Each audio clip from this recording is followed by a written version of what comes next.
Hello and welcome to Keep Talking, a community dialogue about mental health. I'm Gay Maxwell and I'm the manager of the Office of Continuing Education at the Brattleboro Retreat. The retreat puts on about 30 full-day conferences for mental health professionals from all over New England. They come to hear experts in the fields of addiction treatment and also behavioral health. These experts come and teach mental health professionals new skills, new strategies, new insights, which they in turn can take back to their practice. I have here today, and I'm thrilled to have him here, Kevin Gallagher, who hails from Burlington, Vermont, and he has a private practice in Burlington called Optima. He is one of those experts that we invite to come down and make presentations, and today he made a presentation called Caught in the Adolescent Vortex: How to Help Parents and Families Manage the Most Turbulent of Transitions. And today he's going to talk with us about parenting the adolescent. So I want to thank you, Kevin, for coming and joining us. You're very welcome. So parents hear a lot about these days in the media and so forth, the teenage brain and I even wrote it down, the prefrontal cortex. Explain about the prefrontal cortex and what the buzz is about this. Yes. Well, I don't think I would have put a prefrontal cortex in the mid-20s. And this is when this front part of your brain, this is what we're talking about, this front part right here is the prefrontal cortex. And it's the executive function. It's sort of the CEO or the president of the brain. And to have that, I mean, what company would wait 25 years to hire a president to run it? You know, so I think everyone should have been born as a brain, and then your toes come later, and you'll figure out what to do before then. Yes. You know, so I think this is what makes teenage and the 20s, the early 20s, so scary for parents, is because they don't really experience their kids as seeming to think very well. You know, statements like, what were you thinking? How could you possibly? You know, and it's like, well, that's kind of their brain. So this front part is responsible for impulse control, problem solving, decision making, values, rules, and norms, and verbal expression of emotional content. And that's pretty much the list of what I hear parents nervous or anxious or frustrated with their teens and 20-somethings. It's usually one or a bunch of those, that they don't think soon enough, because it feels good, they do it, they question everything, you know, sort of like, you know, if pot is a plant, then it shouldn't be illegal, you know, so they're questioning values, rules, and norms, you know, and it's like, okay, well, it is, so that's what you have to work with, even if you don't think it is, it is. And then verbal expression of emotional content. Think of how many times you've heard or yourself have tried to talk to a teenager and you're interested, like you're concerned about something, so you ask them questions and they say, I don't know, or I don't want to talk about it, or it's none of your business. And what do? We keep plying them with more questions. Well, is it this? Was it something that happened at school? Was it? And we just won't leave them alone. Well, they know how they feel and they know how they think, but getting it here is really hard.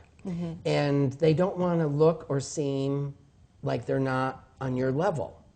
So here we are kind of spitting stuff out left and right, and they're sitting there thinking, I can't do this. You know, so you'll get some sort of pushback or some deflection. You know, this is ridiculous, or you don't know what you're talking about, or why are you making me sit here and talk to you? And it's not meant to be cruel or anything. It's just sort of, I'm losing face here. I'm looking like somebody who doesn't know what they're doing, and it's because I can't really explain how I'm feeling or what I'm thinking. So if you sort of imagine that that's what's going on in the prefrontal cortex, and it grows in bits and pieces, you know, your whole life. The other fast time it grows is in infancy, and then this is another big fast time. That, you know, less questions, more waiting, not being disinterested in communication, but don't exercise your communication muscle, you know, too much. Too much. So you're saying that the prefrontal cortex, that's really not fully formed until 23, 25. I've seen it as high as 26, some people sort of say. I think that's somewhat culture bound. Like, I'm not quite sure, say in sub-Saharan Africa, where teenagers might be married and already have kids by 15 or 16. I think probably there's a increased growth there because just about the massive amounts of responsibility. I don't necessarily know if the decision making is as good, you know, but certainly the acceptance of more adult things compared to our culture are probably happening. But our culture, like mid-20s, and you know, if you talk to people in their late 20s, you know, they will sort of say, like, I just feel like so much smarter, and I feel like so much more capable, and I handle things better, and you know, but you know, you don't always hear that from a 20-year-old. Yes. You know, they're still going, ugh, you know, about things. So, Kevin, one of the other things I wanted to ask you, you know, I have two, as they call them, emerging adults myself.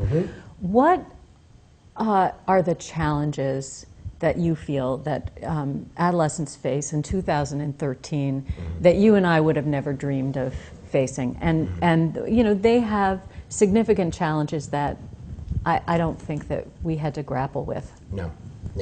And certainly drugs and alcohol would be one of them. And those things were there too, but it was a very different scene.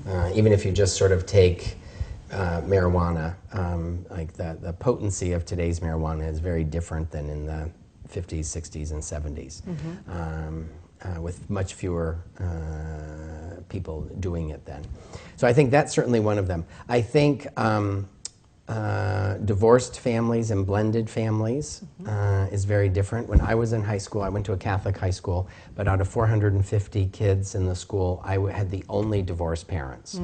That would be unheard of now. If you had 450 kids, you would see a large number of kids from divorced families. I think dual working parents, I think that's always been part of the case, but I think it's even more prevalent now. So you add that plus single parenting, it makes it much more challenging. And probably one of the biggest things I would say is technology. I don't know if you remember, because you're much younger than I am, but watching snow on TV. Like waiting for the TV to come on because like no shows started until 8 a.m. So you'd turn it on at 7:45 and there would just be snow on the screen. Shh. There was Modern Farmer though. That came on. That came on and sometimes you'd get the whatever that was. Or the flag that would fly. Or the flag. The flag. Although that was usually at night. So we're really dating ourselves here. Yeah. But sort of like, you know, the idea that TV actually was sometimes working and sometimes wasn't. And not the TV. It was like there was nothing being aired. Right.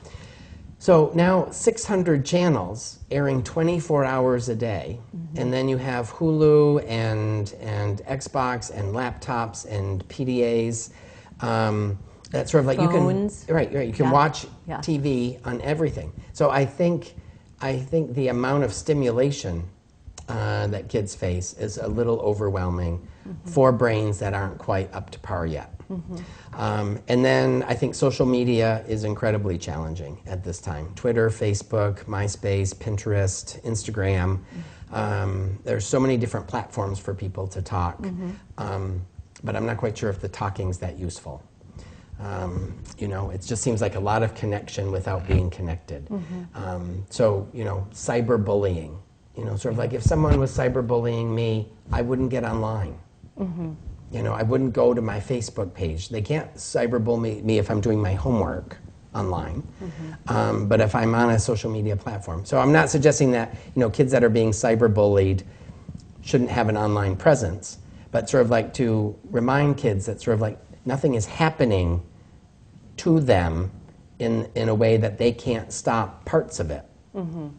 But not all of it. But not all of it, you know, and I think we just have to understand more about sort of the cowardness quality of cyberbullying. I mean, it used to be hard enough to just have a bully in your school, but now you can have so many bullies that, you know, just do it without ever having to talk to you. Right, and that don't even know you. And don't even know you. Yes. Yeah. Right.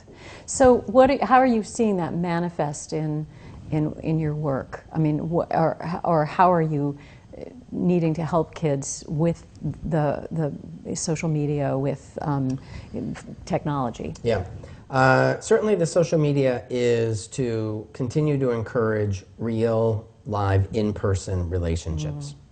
This is the same for the gaming crowd too. Gaming is much, online gaming is much more popular with boys that I see.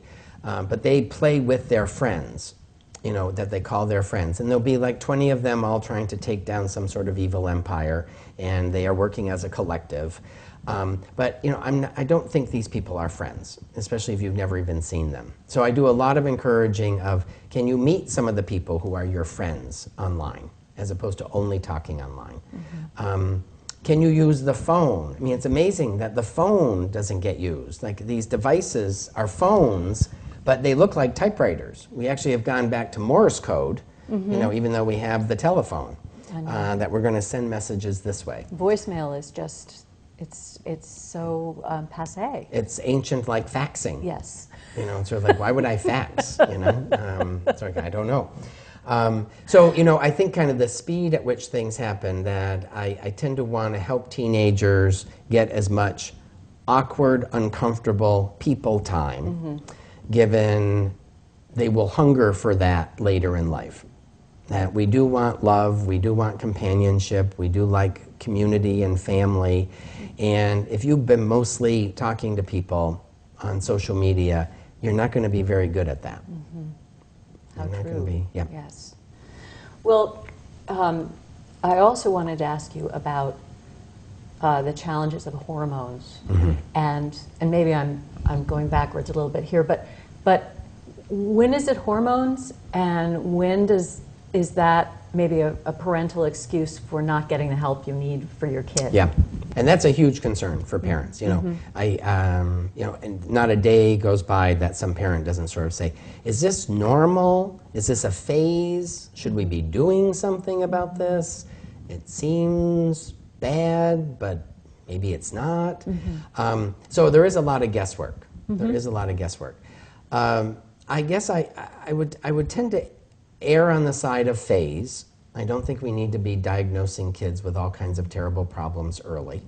But I also would want to understand more from my teenager, sort of what is exacerbating or contributing to the complaints mm-hmm. that they're having. Are they online too much and therefore are too plugged in mm-hmm. and need time off of devices? Are they not getting enough sleep? Are they not getting enough sleep? Because you can talk all night. So I would be paying a lot of attention to sort of what is contributing to this. But the other thing is, I sort of have like a 3 strikes you're out kind of idea. That so something happens that seems a little out of character. Do you need to jump on it right away? I mean, parents do have to pick their battles mm-hmm. in terms of what they're seeing. I don't know if a kid getting in trouble once for something is a kid that's going off the deep end. But sort of like if parents can keep track of sort of like how much of this is like this and like this and like this. Mm-hmm. If your son or daughter used to have a lot of sleepovers or go to a lot of sleepovers and now fewer and fewer and fewer, sort of how come? Mm-hmm. If there's a lot more pushback in the morning in terms of getting up and getting ready, I would be wondering about the night before and what's going on, and I wouldn't necessarily jump on it right away, but I just would pay attention to it. So I think I would look for more themes or trends mm-hmm. as opposed to immediately going to, this is social anxiety, this is depression, this is ADHD. I mean, I don't know how anyone in the world doesn't have ADHD with this amount of stimulation. Absolutely. I mean, there's just so much to pay, to watch. Mm-hmm. It's too much. Mm-hmm. So, when people tell me, son or daughter probably has ADD, I want to look at school records back to kindergarten. Mm-hmm. Because you should be able to see it in the record. Mm-hmm. Start strong, continues to go downhill, mm-hmm. or starts then up, then down, then up, then down. Like, you don't get ADD. Sudden onset ADD. No, yeah, that could be hormones. Yeah, that could be hormones. It's sort of like, oh, I've discovered girls, or I've discovered boys. And sort of like, yes, that's not ADD. What are red flags to you? I mean, what red flags should parents be looking for in this developmental stage? That's a good question. Certainly increased aggression. which is hard. I'm going to say that, but it's hard because testosterone levels in adolescent boys just make them prone to being mouthier. They get madder, they get in your face. I have lots of moms that I talk to that are really afraid that their son's going to like hit them. Then I talk to those boys and they're like, hit my mother? I would never hit my mother. Like, what's wrong with her? You know, but she's 5'2", he's 6 feet. He's red-faced, angry, and in her face. You know, she's not so sure. He doesn't look like a man in control. But I would look for aggression. I would also look for disinterest. You know, you used to like such and such so much. You know, did you just outgrow it, or sort of what, you know, kind of what's different? More secretive. But I don't know if having a journal is being more secretive, because it's pretty common for kids to keep journals starting in high school as a way to sort of dump out intense feelings that they have. Fragility, you know, like meltdowns over things that seem kind of slight. And again, I wouldn't pay much attention to it, but sort of many of them, I'd sort of say, you know, the last couple of weeks, like you just seem to like fall apart anytime I ask you to help me with, you know, dinner. Like what's the problem? You know, because it seems it doesn't match the situation. Right. Little like, you know, I was in a grocery store the other day and this woman was very angry at the cashier about lettuce and screaming with the head of lettuce in her hand. And so when it was my turn, I said, sorry. And she's like, yes, that woman was so mad at me. And I said, that woman was having a bad day before she got here. I said, no one can get that mad about lettuce. Like, this is something else. This is something else. Yeah. And so it's that kind of feeling that, you know, yes, kids get mad when you tell them you can't do things even though they want to. But sort of like if they like try to kill themselves or say they're going to kill themselves, that's like, okay, that's not really, you know, it could be a response to try to get their way, but it's a little excessive if the thing they wanted was like to eat more of their candy from their Halloween bag. Like it's too big. It's too big, so you need to pay attention. But what's hard for parents to pay attention to around those kinds of things is that they get used to their son or daughter, so they don't really notice it as that different. You know, she's always been like that. And sort of like, well, right, but you have to pay attention differently in the teen years, because you'd be looking for more responsibility, more insight, more ability to handle complex situations. And if they're still functioning like in 4th grade around those things, then that's something to pay attention to. Yes. We're going to have to wrap it up pretty soon. Okay. But what I wanted to ask you is, it's personal for me. When do parents become less embarrassing? I mean, when are we regarded with, do we ever get our dignity back after adolescence, after our children move in through that stage? Yes. Okay, it when will come does it back. happen? Not soon enough, I'm hearing. Not soon enough. It usually starts around the end of middle school and is worse in high school. So worse. So worse. I actually, well, I won't get into it. It's just a funny story. But sort of like parents handle it in lots of different ways. College, it starts getting better. College can be a little harder when college students haven't done a good job integrating their friendship relationships in stories with their family or family stories in conversations with their friends. So sometimes Parents' Weekend or other events, college students can get very embarrassed by their, but it starts to lessen, and then after college. They get embarrassed again? No. It starts getting better. Oh, good. And if parents can just sort of ignore the fact that their kids find them ridiculous and stupid and embarrassing, and you mean I'm not really embarrassing? No. Okay. No, all right. Well, that's good to know. Yeah. I don't have enough self yet to know. You know, that's what the young adult is saying. I don't have enough self yet, and so if anyone thinks I'm like you, I'll die. You know, so once I have enough of myself, then you're free to be whoever you want, and I love you anyway. So it does come back. It does come back. It does come back. Well, I want to thank you so much You're very welcome. for joining us today here at the BCTV studio. I want to thank BCTV. This is a labor of love that they do in partnership with the Brattleboro Retreat, and I'm very grateful for their support. I hope that you'll all join us again at Keep Talking, a community dialogue about mental health, and I'll look forward to seeing you once again. Thank you.